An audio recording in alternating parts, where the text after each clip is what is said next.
Tragedia a Treviso, 26enne di Carbonera, travolto e ucciso in bicicletta dall'auto di un coetaneo ubriaco che si è fermato dopo un centinaio di metri. La vittima ha donato gli organi, la denuncia della FIAB, ennesima vittima in sella alle due ruote. Commozione a Torri di Quartesolo per l'addio al bimbo di 2 anni, morto dopo il tragico schianto in Valsugana. Comunità stretta attorno ai genitori, il parroco Lorenzo, un piccolo angelo mandato per sostenerci. Folla a Fonte per i funerali del 36enne precipitato in Marmolada assieme all'amico Francesco. Il messaggio commosso della moglie Giulia in chiesa con la figlia di 2 anni, la cerimonia presieduta dal sacerdote che li aveva sposati. Se il lupo impara che dall'uomo non ha nulla da temere, non si tutelerà mai l'economia della montagna. A volte la piombite non fa male, le forti parole del presidente della Commissione Agricoltura De Carlo. Forti raffiche di vento e nubifragi, torna l'allerta meteo in Veneto per un'intensa perturbazione dal pomeriggio di domani fino a lunedì inoltrato. A 3 anni dal trapianto di fegato è tornato a una vita normale e a fare sport. La storia di Lorenzo, 51enne di Vigonovo, che ha riottenuto l'idoneità agonistica per lo sci di fondo. Mostra del cinema le battute finali, fra poco le premiazioni ufficiali. Il film di Pedro Almodovar, favorito per il Leone d'Oro. Al Lido atteso anche il neoministro della Cultura Giuli. Buonasera, ben ritrovati in diretta, eccoci, edizione del Veneto dei nostri telegiornali e partiamo dalla cronaca, dall'ennesimo ciclista morto sulle strade e dall'ennesimo tragico incidente per la Marca trevigiana in particolare. Alle porte del centro stavolta a perdere la vita un ragazzo di soli 26 anni. Sentiamo. A terra, lungo viale Vittorio Veneto, le tracce del tremendo impatto che ha strappato la vita a un ragazzo di soli 26 anni, Marco Cararetto, la giovane vittima dell'ultimo incidente stradale nella Marca. Erano le 3 di notte, Marco in sella alla sua bici stava andando verso Treviso, procedeva verso la città anche l'automobilista, anche lui 26enne, che lo ha travolto e ucciso sul colpo. In questo punto l'impatto, una lunga frenata e il corpo di Marco sbalzato verso il fossato. L'automobilista, un giovane originario della provincia di Catania, prosegue per un centinaio di metri. Poi, sotto shock, chiama il 118. In quel momento alcuni testimoni telefonano al 112. I carabinieri arrivano sul posto per i rilievi, la dinamica ancora non è chiara. Entrambi i mezzi sono stati posti sotto sequestro, mentre la salma del povero Marco Cararetto è stata restituita ai familiari soltanto nel tardo pomeriggio. I suoi organi sono stati donati. L'investitore viene sentito dai carabinieri che effettuano i primi rilievi ed esami tossicologici. Risulterà positivo l'alcol test con un valore oltre l'1,30. Il giovane dunque è indagato per omicidio stradale. La famiglia della vittima, residente a Pezzan Carbonera, si è chiusa nel dolore. Mamma Anna Maria e Papa Franco chiedono di non essere disturbati, affidano alla vicina questa richiesta. Marco era figlio unico, aveva lavorato come benzinaio all'Ixoil di San Biagio di Callalta. Con tutta probabilità proveniva dal Galloway dove lavorava. Non è chiaro dove stesse andando ieri sera, se avesse iniziato una svolta a sinistra prima di trovarsi davanti all'auto che lo ha travolto, una Peugeot. La sua corsa è finita su questo tratto di strada alle porte del centro. Profondo dolore è stato espresso dal primo cittadino di Carbonera, Federica Ortolan, che si è detta a completa disposizione della famiglia. Dispiace perché appunto era un ragazzo giovane che probabilmente era uscito per stare in compagnia con i propri amici. Come amministrazione esprimiamo vicinanza alla famiglia, rimaniamo a loro disposizione per ogni necessità e supporto, insomma, di cui avessero bisogno in questo momento di dolore. E un altro grave incidente ha coinvolto un ciclista in Veneto, è accaduto a Limena, questa volta nel Padovano, dove la scorsa notte un'auto ha investito un rider. L'incidente in via del Santo, intorno all'1, il ciclista, un cittadino pakistano di 31 anni, è stato subito soccorso dai sanitari del SUEM 118 che l'hanno trasportato in prognosi riservata all'ospedale di Padova. Le sue condizioni sono considerate molto gravi. Sull'incidente indagano i carabinieri di Limena. La donna, la guida dell'auto, è risultata negativa all'alcol test. I veicoli sono stati sottoposti a sequestro. E ora i funerali del bimbo di 2 anni appena morto per le ferite riportate in uno spaventoso incidente sulla Valsugana. Oggi Torri di Quartesolo si è fermata per abbracciare Lorenzo e la sua famiglia. È arrivata alle 10, puntuale, la salma di Lorenzo Albanese nella chiesa dei Santi Gervasio e Protásio, dove era stato battezzato da poco. Ad accogliere il carro funebre il silenzio della sua torre di Quartesolo, decretato dal sindaco che ha proclamato il lutto cittadino per l'intera giornata. Ad accompagnare la piccola bara bianca per le esequie i genitori Anna e Emanuele, che riportano ancora ben visibili sul corpo i segni del drammatico incidente sulla Valsugana in cui ha perso la vita il piccolo Lorenzo dopo 18 giorni di agonia. Un silenzio denso di commozione nella chiesa strapiena accompagna la famiglia verso l'altare. Troppo grande il dolore per una perdita così prematura di un bimbo di appena 2 anni. Eppure la forza della fede dimostrata dai genitori in questi giorni è talmente forte che il parroco Don Davis Gennaro ha voluto ringraziarli all'inizio della sua omelia. Quindi ve l'ho già detto più volte, grazie per la vostra testimonianza, grazie per la vostra forza, grazie per questa vostra speranza che ci dimostrate. Perché tante volte parliamo di fede, di resurrezione e di speranza con la bocca, ma viverla è diverso. E allora oggi loro confermano un po' la mia fede, questa fede che dice il Signore è risorto, Lorenzo è risorto. Dio manda il suo angelo per sostenerci, Dio ha mandato il suo angelo, il nostro piccolo Lorenzo. Quante cose buone ha portato nella vostra vita in questi 2 anni. L'altro giorno Manuel diceva, troppo perfetto, era troppo perfetto quello che stavamo vivendo. Tanta la commozione tra i partecipanti, tanti i fiori bianchi e il desiderio di esprimere vicinanza a Lorenzo nella sua bara bianca, sopra la sua veste candida del battesimo. La sua foto con Topolino, il suo pupazzo preferito, a tenergli compagnia, e a lato un cuore di fiori bianchi. In tanti hanno voluto contenere in un abbraccio infinito Anna e Emanuele. Ti ricorderemo sempre con grande amore. I tuoi amici del nido, i loro genitori, le educatrici, il personale ed il consiglio di amministrazione del Matteazzi. Vi siamo vicini col pensiero e col cuore in questo momento di grande dolore, con affetto profondo e sincera vicinanza.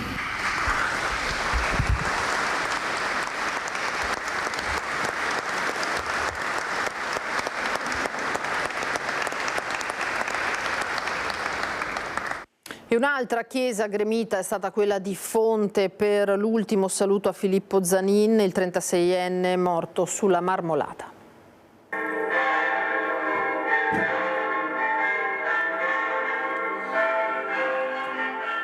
Le campane suonano a festa quando la bara con la salma di Filippo Zanin si appresta a compiere l'ultimo viaggio verso il cimitero di Fonte. È un fiume di gente quello che lo accompagna, tra lacrime, abbracci, dolore e ancora tante domande senza risposta. Il 36enne è morto mercoledì cadendo dalla parete nord della Marmolada assieme al compagno di cordata e di lavoro Francesco Favilli. Tutti ne hanno ricordato il sorriso perenne, la voglia di fare festa, la giovialità del carattere e la capacità di unire intorno a sé tante persone. A presiedere il rito è stato Don Federico Fabris, oggi cappellano dell'ospedale di Asiago e già parroco di Mure, la parrocchia in cui Filippo e Giulia si erano sposati nel 2019. Non è facile spegnere le domande perché? Perché così? Ma come è successo? Ma chi può aver sbagliato? E adesso come si fa ad andare avanti? La chiesa di Fonte non è bastata a contenere tutte le persone che si sono strette attorno alla famiglia di Filippo e alla moglie Giulia, la prima a prendere la parola dopo la messa. Tu sei sempre stata una persona gioiosa, mi facevi ridere sempre. Ti piaceva strappare un sorriso ad ogni persona che incontravi e gli scherzi per te erano all'ordine del giorno. Giulia ha ricordato di una scalata fatta assieme in Perù quando si è trovata da sola ad affrontare per prima un passaggio difficile. E qui è un po' la stessa cosa, non posso tornare indietro, posso solo andare avanti piantando bene la picca e i ramponi. Questo me lo hai insegnato tu. Però io ti chiedo una cosa, tieni ben salda la corda, che se cado almeno tu ci prendi. Tra Filippo e le sue montagne c'era un legame fortissimo, ora indissolubile. Alzo gli occhi e guarda in alto, perché ora tocca a te, Signore delle cime, accogliere questo nostro fratello e amico e su nel paradiso lascialo andare per le tue montagne. Filippo, vai in pace e dalle montagne di lassù veglia su tutti noi che restiamo qua giù. Ave o Maria, piena Adesso ci spostiamo a Vicenza, sabato blindato per cortei e manifestazioni in città che si snodano in diversi punti, dal sit-in pro-Palestina in zona Fiera al corteo degli attivisti dei centri sociali che parte da Caalte. Per noi sta seguendo la situazione Luisa Bertini insieme a Simone Squarcina. Luisa, eccoti. Sì, buonasera a te, buonasera ai nostri telespettatori. Come vedi un fiume di persone qui alle nostre spalle, sono alla testa del corteo organizzato dai centri sociali cittadini, come dicevi tu, partito da Caalte per manifestare contro i lavori della TAV e perché questi ragazzi vogliono dire la loro in tema di ambiente.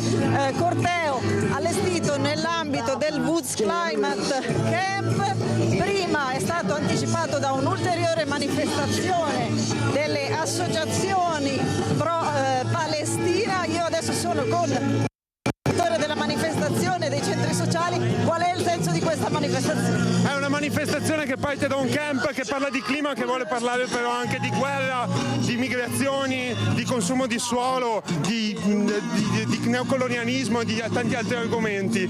Oggi siamo qua in questo corteo proprio a dire che in realtà è tutto collegato e che è ora di andare in direzione opposta a guerre, grandi opere, consumo di suolo, distruzione dell'ambiente per costruire una società di pace, salute, democrazia e che guardi molto bene all'ambiente. Infatti io invito Simone Squarcina a riprendere proprio il titolo di questa manifestazione, che è andare in direzione opposta. TAV, un corteo come anticipavi tu blindato, infatti davanti a noi forze di polizia, un corteo pacifico. Adesso stiamo tornando dalla parte dalla quale siamo partiti, siamo passati in zona stazione attraversando diverse vie della città. Per il momento è tutto, restituisco la linea. Grazie Luisa, grazie Simone Squarcina. Quindi tensioni benché contenute, non sta succedendo nulla di particolarmente complesso e quindi andiamo avanti con il resto del telegiornale. Parliamo di politica, dal rapporto con il cardinale Zuppi, presidente della CEI, dopo le polemiche sull'autonomia, fino alle parole del governatore della Campania Vincenzo De Luca 2 giorni fa a Treviso, il commento sul tema autonomia del presidente Zaia. Con il cardinale Zuppi come si andrà avanti? È un ottimo rapporto, persona che ho sempre stimato e non lo dico per piaggeria, non avevo dubbi sul fatto che desse la sua disponibilità a fare, per un confronto. No, ovviamente non diffondo la sua lettera perché è una lettera riservata che mi ha mandato. Devo dire che insomma, come dico io, non ci sono cattolici buoni e cattolici cattivi.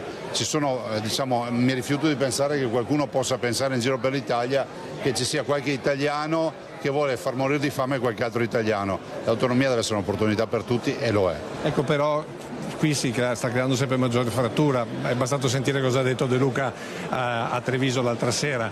Qui si va alla guerra civile se non si trova una mediazione. Ma guardi, io le dico una cosa, che i fondi della sanità sono divisi in maniera, quasi da farmacia, in maniera al centesimo tra le regioni con dei parametri. E penso anche che non si possa dire, non sia corretto dire che se le cose vanno male in qualche regione è colpa delle regioni dove le cose vanno bene. È un tema di efficienza e dall'altro è un tema di malagestio. Non lo attribuisco agli attuali governatori, ma di decenni che si sono trascinati. Insomma, vorrebbe dire essere ipocriti, non riconoscere che alcune comunità del sud hanno avuto grossissimi problemi storicamente che si sono radicati e hanno consegnato quello che oggi è un disservizio, una malagestio che è diffusa.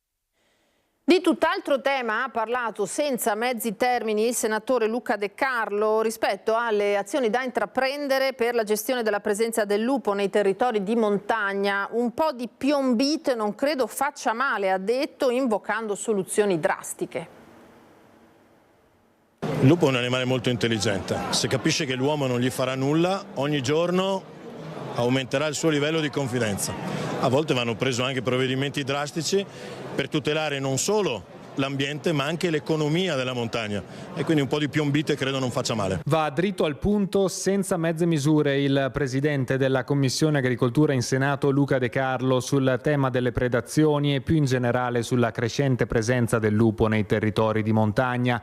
La tutela degli allevatori a ogni costo, anche col piombo, dice, chiarificando una posizione che punta dritta alla radice del problema e che non sembra certo strizzare l'occhio a metodi di contenimento più lievi come le fortificazioni dei recinti o l'uso di proiettili dissuasori in gomma. Per De Carlo l'obiettivo da portare in Parlamento è chiaro. Noi pensiamo di attuare tutte quelle operazioni che consentiranno agli agricoltori di poter continuare a pascolare le proprie greggi e mandrie anche in montagna, per cui il lupo se ne faccia una ragione e soprattutto se la facciano quelli che credono che il lupo debba vivere sulle spalle degli agricoltori una sorta di caccia di cittadinanza, quella del lupo. Io credo che vada estirpata. Lupo che ad oggi continua tuttavia a godere della tutela di animale protetto a livello di Unione Europea, un'eredità delle predazioni incontrollate del passato che ne avevano causato l'estinzione in diversi Stati membri e oggi rapidamente capovolta fino al ripristino naturale della presenza del canide in tutti i paesi dell'Europa continentale.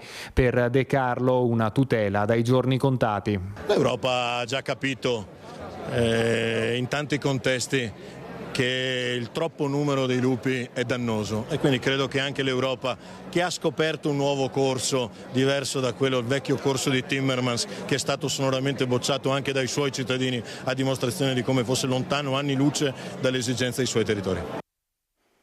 Dalla montagna a Padova, dove è cresciuto invece in questa calda estate il numero dei topi in centro storico. Scorrersi in pieno giorno lungo l'argine del tronco maestro a Padova fa impressione l'immagine di questo topo, non l'unico in centro storico, come segnalano i residenti che si sono rivolti al comune.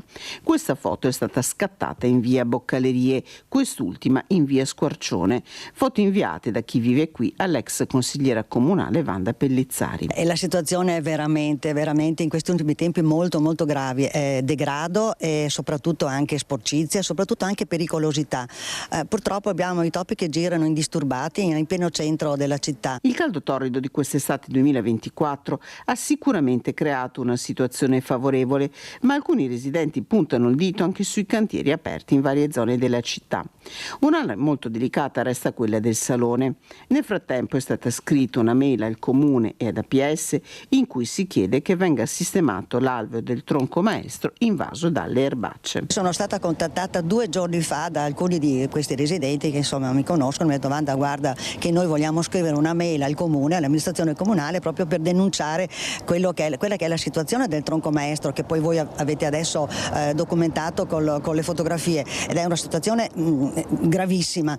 Appunto avete visto proprio orora il topo che corre, quindi insomma la situazione è grave. Abbiamo parlato del caldo, in realtà sono in arrivo altre precipitazioni. Il Meteo regionale del Veneto comunica che tra il pomeriggio di domani e la mattinata di lunedì è previsto il veloce passaggio di un intenso impulso perturbato, previste precipitazioni estese anche temporalesche a iniziare dal pomeriggio di domani con fase più intensa tra la serata e le prime ore di lunedì. Probabili fenomeni localmente intensi, rovesci anche ripetuti, raffiche di vento e quantitativi di precipitazione anche abbondanti. Sulla base delle previsioni il centro di Protezione Civile ha emesso un avviso di criticità idrogeologica e idraulica valido dalle 14 di domani alla stessa ora di lunedì.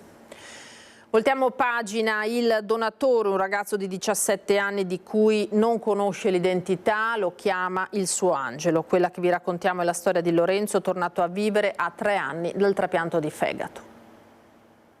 Per Lorenzo Baliello il 29 luglio 2021 è la data della rinascita.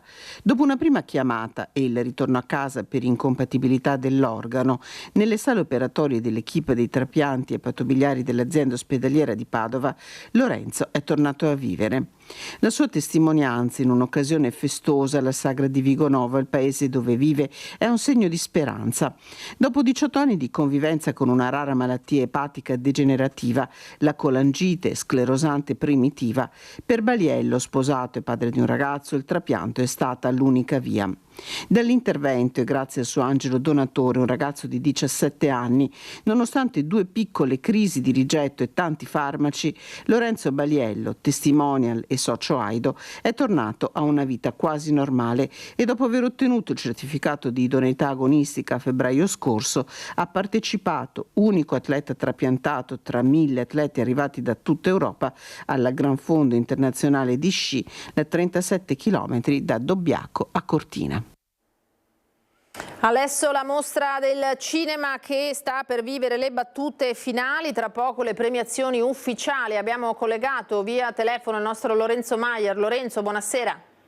Buonasera Nina, a te i nostri telespettatori. Sì, tra circa un quarto d'ora inizierà la cerimonia di premiazione.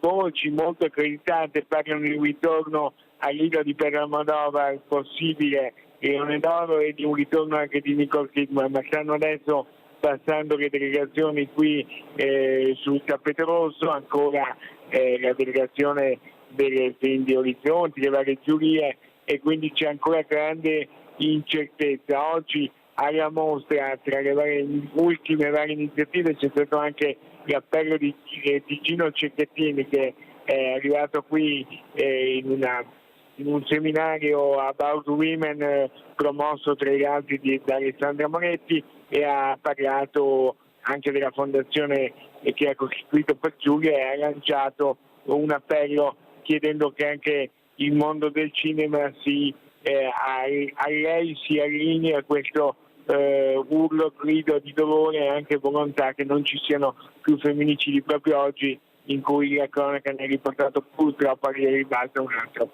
Se non hai domande, Ina, ti restituisco la linea e ci sentiamo più tardi. Certamente Lorenzo, grazie, faremo proprio così nelle prossime 2 edizioni per avere tutti gli aggiornamenti dal Lido. È tutto per questa edizione regionale, come sempre tra poco quella di Venezia. Intanto una buona serata a tutti, arrivederci.